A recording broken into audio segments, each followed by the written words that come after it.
Good morning সবাইকে আমার ব্লগে স্বাগত জানাই। আজকে আমি এক জায়গায় পড়াতে যাচ্ছি একদম সকাল সকাল। এখন বাজে হচ্ছে 7টা। সকালবেলা এক্সারসাইজ করে এখন যাচ্ছি পড়াতে। আর দেখছো কি সুন্দর সাইকেল চালাচ্ছি, মনে হচ্ছে না আমি অন্য কারোর পিছনে বসে যাচ্ছি, অ্যাকচুয়ালি আমিই চালাচ্ছি। হ্যাঁ, একটু উল্টে পড়ি আলাদা ব্যাপার, কিন্তু বেশ ভালোই চালাই। আর এখানে এসেই পড়তে বসিয়ে দিয়েছি। পড়া থেকে বাড়ি এসে দেখি মা এখানে সব পরিষ্কার করছে।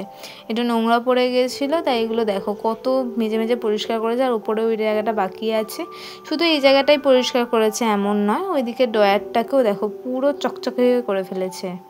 সাবানের মধ্যে কী সব হাবিজাবি মিশিয়ে এরকম চকচকে করে দিয়েছে। এটা একমাত্র মায়েরই সিক্রেট। আর ওপরটাও দেখো কি সুন্দর হয়ে গেছে না। আর এটা অনেক দিনের কালি ছিল, মা এই কাজের চক করে করতেই পারছিল না সময় বার করে, আর এইগুলো করেছে আজকে।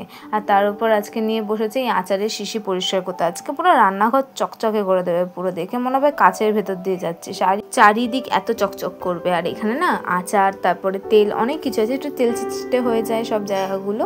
আর এখানে অনেক কটা আচার মা বাড়িতে বানিয়ে রাখে আগে থেকেই। তোমাদের তো একটা গল্প বলাই হয়নি, কাল জানো কি হয়েছে?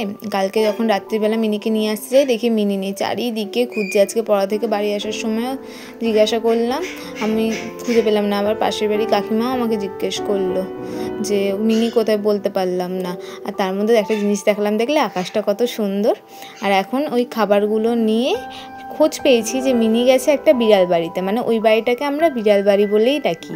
এখানে চলে এসেছে রাত্রির বেলা। আমাদের বাড়িতে যে কাজ করে সে বলল যে তোমাদের মিনি কোথায়, মিনিকে খুঁজে পাচ্ছ না? বললাম না, খুঁজে পাচ্ছি না। বলছে ওই তো বিড়াল বাড়ি চলে গেছে, একদম পাশেই। আর দেখো এখানে মায়ের দুধ খাচ্ছে। আর আমাদের কাছে থাকলে সত্যিও এত হয়তো ভালো থাকতো না, কারণ ওর তো মায়ের দুধের প্রয়োজন। ধরাই আমুল দুধটাকে আর মায়ের দুধ করে তুলতে পারে। আর এদের বাড়ি কত কিউট কিউট বিড়াল, অর্ধেক তো এখানে নেই। এটা কি সুন্দর দেখো। আর যে সাদা কালোটা দেখলে ওটা হচ্ছে কালুয়া। আর এই অ্যাকোরিয়ামটা নিয়ে এসেছে নতুন, আর কি সুন্দর লাগছে না, কালারিং হেব্বি লাগছে।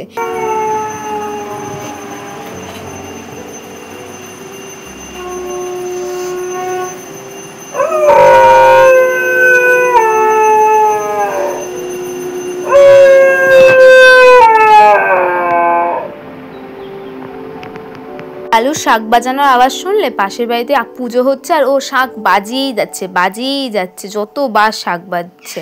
আর এখানে দেখো এই যে ফুল গাছটা দেখছো ওপরে, পুরো জঙ্গল হয়ে গেছে না। আসলে এই জায়গাটায় ফুল হয় না, মানে গাছ ছাড়তে ছাড়তে বাবা করে ডগা ছেটে দেয়। এতদিন পর আজকে ফুল হয়েছে, তো মা বলছে যে এই ফুলটা হয়ে যাক তারপর কেটে দেবো। আর কি সুন্দর লাগছে না। এটা যদি পুরো ভর্তি হয়ে যেত না, আরও ভালো লাগতো।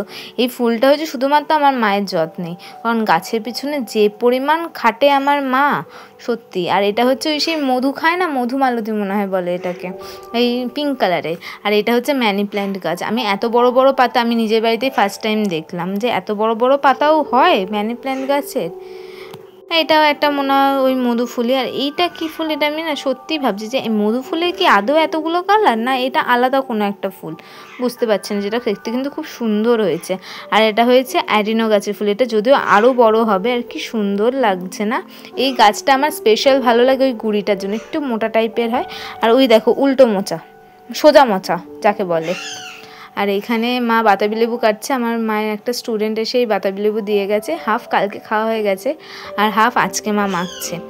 আর এটাকে ভালো করে কেটে নিচ্ছে। আর আমি তো একদমই বাতাবি লেবু কাটতে পারি না, মানে কাটতে গিয়ে আমার পুরো হাত কেটে যায়। সেদিনকে কুমড়ো কাটতে গিয়ে, সেদিনকে ওই চাবড়া ষষ্ঠী ছিল, সেদিনকে কুমড়ো কাটতে গিয়ে হাতই কেটে ফেলেছি আমি, কুমড়োর খোসা ছাড়াতে গিয়ে। এমনই সুন্দর আমি কুকিং করি, আর সাথে এত সুন্দর আমি কুটনো কাটাকাটি। যাই হোক, সেটা আলাদা ব্যাপার। আমার ওই সাইকেল থেকে পড়ে যাওয়ার মতোই আলাদা ব্যাপার। এগুলোকে একদম মাথায় নেবে না, হতেই পারে।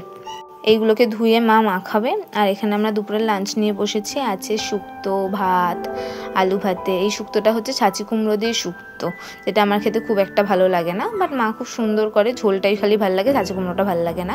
আর এটা হচ্ছে আমার নিজের বাড়ির কলমি শাক, আমার মা নিজে করেছে এই কলমি শাকটা। আর এখানে মেজমাসি তরকারি করেছিল কালকে, তরকা করেছিল কালকে, যে তরকাটা আমরা কালকে খাইনি, আজকে খাবো। আর এখানে মেজমাসি একটা হেভি সুন্দর রান্না করেছে, সেটা হচ্ছে মাছের কিছু একখানা রেসিপি। বললো যে সব ঘ্যাটা ফ্যাটা দিয়ে কি সব করে ফেলেছি, সব এইসব বড় বড় শেফ যারা তারা তো এইসব এইভাবেই করে, ঘ্যাটা ফ্যাটা করে কিছু একটা রান্না করে দেয়। আর মা এখানে মাছের ঝাল করেছে। খেয়ে দিয়ে উঠে আমার একটা বিশাল কাজ পড়েছে, সেটা হচ্ছে আমার মায়ের চুল কেটে দেওয়া। এমনি আমি চুল কাটতে অষ্টরম্বা, তারপর আবার চুল কাটবো আমার মায়ের। দেখে গেছে চুলটার কি অবস্থা, কারণ অনেক দিন আগে মায়ের চুলটা আমি সুন্দর করে কেটে দিয়েছিলাম, যেটা দেখার পর মাকে সবাই বলেছে খুব সুন্দর লাগছে, খুব সুন্দর লাগছে। তখন যতটা প্রাউড ফিল হয়েছিল ততটাই এখন আমার ভয় করছে, কারণ আবার আমি মায়ের চুল কাটতে যাচ্ছি। আর এবার কেন জানি না মনে হচ্ছে গন্ডগোল হয়ে যেতে পারে, কারণ আমি খালি আইব্রো প্লাগটাই করি আর ম্যাসেজ করাই। আমার মাই বলতে গেলে বেশি চুলটা বাদে ম্যাসেজটা মাই করে। তাও আমি মায়ের চুলটা কাটতে এসেছি, আশা করি খুব সুন্দর কাটবো, হেপি কাটবো চুলটা, বেশি কিছু করব না, খালি ডগাটা ছাড়বো, কারণ মা বলেছে বেশি চুল কাটা না। তার আগে তো আমার বাবা বলেছে বেশি চুল কাটা যাবে না।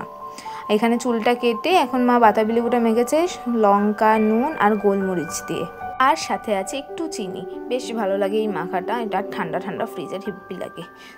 এখন হঠাৎ করে আলুর দম ফুটতে দেখে তোমরাও অবাক হয়ে যাচ্ছ, আসলে কিছুই না, এখন রাত্রিবেলার ডিনার, একেবারে দুপুর থেকে রাত্রে চলে এসেছি। মাঝখানে কোনো ক্লিপ নেওয়া হয়নি আমার, কারণ কিচ্ছু করিনি আমি তখন। আর এখানে মোগলাই করছি, আটা দিয়ে হেলদি মোগলাই, না বেশি তেল হবে না বেশি কিছু হবে, বাট ক্রিস্পি হবে। মোগলাইগুলো যা ক্রিস্পি হয়েছিল না, যা দারুণ হয়েছিল না। সাথে রয়েছে আলুর দম। দেখো আলুর দমের কালারটা দেখেই লোভ লাগছে না, আমার তো এখনই লোভ লাগছে ভয়েস ওভার দিতে গিয়ে।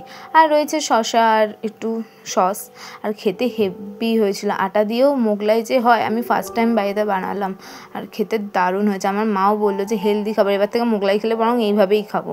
দারুণ হয়েছিল খেতে। আর এখানে এই যে মাছগুলো দেখছো কত কালারিং কালারিং না, কি সুন্দর লাগছে না। এখানে অরেঞ্জ আছে, ইয়েলো আছে, একটা গোল্ডফিশ আছে, এবার জানি না, ওই তো হলুদ কালারের গোল্ডফিশ দেখতে পেয়েছো তোমরা। আর সাথে আছে একটা সবুজ কালারের, যেটা আমার প্রচণ্ড ইউনিক লেগেছে, আমি এরকম কালারের মাছ কোনো দিন দেখিনি। দারুণ লাগছে, আমার খুব সুন্দর লেগেছে মাছগুলো, আর এত কিউট লাগছে। আচ্ছা আমাকে কমেন্টে জানাও তো এই মাছগুলো বড় হবে কি না, না এরকমই সাইজের লাগবে। তোমাদের যদি ভিডিওটা ভালো লাগে অবশ্যই লাইক করো। সবাইকে টাটা।